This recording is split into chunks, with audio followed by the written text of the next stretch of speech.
नमस्कार. या क्षणाची सर्वात मोठी बातमी. उपमुख्यमंत्री अजित पवारांचा मनसे अध्यक्ष राज ठाकरेंना कडक इशारा. राजकीय वर्तुळात एकच खळबळ. मनसे आणि राष्ट्रवादी आमनेसामने. सविस्तर माहितीसाठी हा व्हिडिओ शेवटपर्यंत नक्की पहा.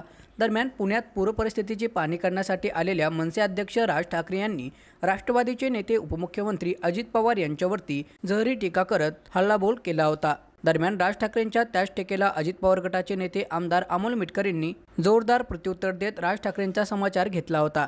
मात्र त्यावर मनसे कार्यकर्त्यांनी मिटकर यांच्यावरती हल्ला केला, त्यांच्या गाडीवरती हल्ला केला. त्यामुळे राज्यात मोठा वाद पेटला होता. महत्त्वाची बाब म्हणजे या हल्ल्यामध्ये मनसे पदाधिकाऱ्याचा मृत्यू देखील झाला होता. त्यामुळे हे प्रकरण चांगलंच पेटलं आहे. यातच अमोल मिटकर यांनी देखील आक्रमक भूमिका घेतली असून मनसेच्या त्या 4 पदाधिकाऱ्यांना पोलिसांनी ताब्यात घेतलं आहे.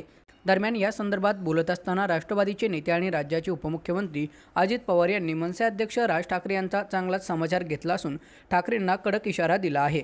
दरम्यान या संदर्भात बोलत असताना अजित पवार म्हणाले, गेल्या आठवड्यात पुणे शहराला पुराचा फटका बसला. पूरग्रस्त भागाची राज ठाकरेंनी पाहणी करून नागरिकांशी संवाद साधला. दरम्यान या संदर्भात बोलत असताना उपमुख्यमंत्री अजित पवार म्हणाले, राज ठाकरे पुण्यामध्ये पाहणी करण्यासाठी आले होते. मात्र यावेळी त्यांनी माझ्याबद्दल भडकाऊ वक्तव्य केलं, माझ्याबद्दल आक्षेपार्ह वक्तव्य केलं. त्यामुळे आमच्या पक्षातील पदाधिकारी आक्रमक झाले.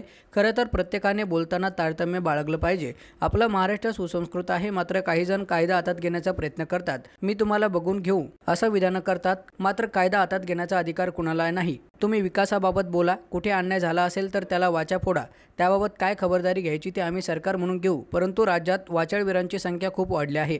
कारण नसताना काहीतरी भडकं वक्तव्य करायची, त्यातून स्वतःकडे लक्ष वेधून घ्यायचं, या गोष्टी बंद झाल्या पाहिजेत. ही आपल्या राज्याची संस्कृती नाही. एवढंच नाही तर यापुढे जर का अशी कायदा हातात घेण्याची भाषा मनसेकडून आणि राज ठाकरे यांच्याकडून करण्यात आली तर त्यांना कायद्याचा कचाटा दाखवण्यात येईल. एवढंच नाही तर त्यांच्यावरती कायदेशीर कारवाई करण्यात येईल, असं देखील अजित पवार यांनी म्हणत एक प्रकारे राज ठाकरे यांना इशारा दिला आहे. मात्र यामुळे आता मनसे आणि राष्ट्रवादीचा अजित पवार गट आमने सामने आल्याचं पाहायला मिळत